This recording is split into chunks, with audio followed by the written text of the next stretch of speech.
Sa gitna ng maulang panahon, mahigit 100 bahay naman ang natupok sa sunog sa Malate sa Maynila. Ang apoy nagsimula raw sa isang paupahan na sinadya umanong sunugin.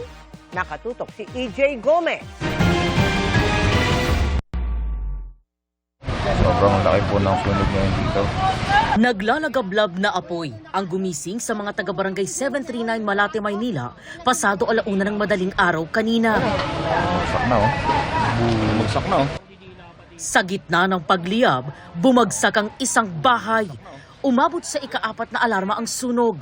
Ayon sa barangay, hindi bababa sa 150 bahay ang tinupok nito. Dahil sa light materials yung akin mga kabarangay, mabilis siyang tinupok ng apoy. Nasa 100 mahigit yung mga bahay o nasunog. Sa akin likuran, 4 na palapag yan, maraming kwarto yan. Kinailangang umakyat ng mga bumbero sa mga bubong para apulahin ang apoy. Ilang residente naman ang nagtulong-tulong para mag-igib ng tubig mula sa creek, pandagdag sa supply ng mga bumbero. Medyo nahirapan lang kami sa supply kasi malayo yung ibang fire hydrants. Din yung ibang hydrant na aming na-identify, medyo mahina nga lang po yung pasok ng tubig.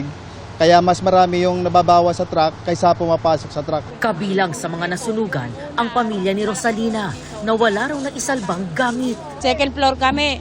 Tapos pagbaba namin, nakita na lang namin yung sa may bubong umaapoy na rin. Ang laki ho talaga eh. Naglalagablab yung apoy. Buhay lang ang naisalba. Si Princess naman, inilikas ang kanilang mga anak. Paglabas ko, nandito na yung apoy. Tapos inuna ko na rin pong palabasin yung mga bata. Masyado na talagang malaki, nakakataranta na po talaga. Bumiyahe naman mula pa sa Makati City si Rene para respondihan ang kanyang naiwang pamilya.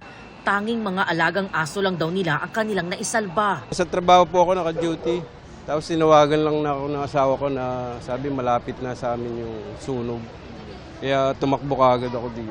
Sobrang stress kasi kakabahan ka talaga dahil wala. Tapos wala pang nadala na kahit ano. Sa 4 na palapag na paupahang bahay umano, nagsimula ang apoy. Sinunog daw yung bahay ko ng tenant ko. Hindi ko nga alam kung anong dahilan.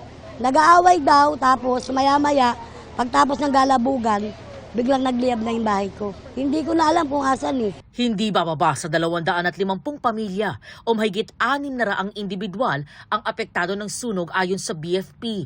Wala namang naitalang nasawi. Isang lalaki ang nirespondihan matapos mahirapan sa paghinga dahil sa kapal ng usok. Nasa mahigit 70 ang truck ng mga bumbero na rumisponde. Tuluyang naapula ang apoy kaninang 5:45 ng umaga. Inaalam pa ng Bureau of Fire Protection ang sanhi ng apoy, gayon din ang pinsalang dulot nito. EJ Gomez, Nakatutok, 24 Oras.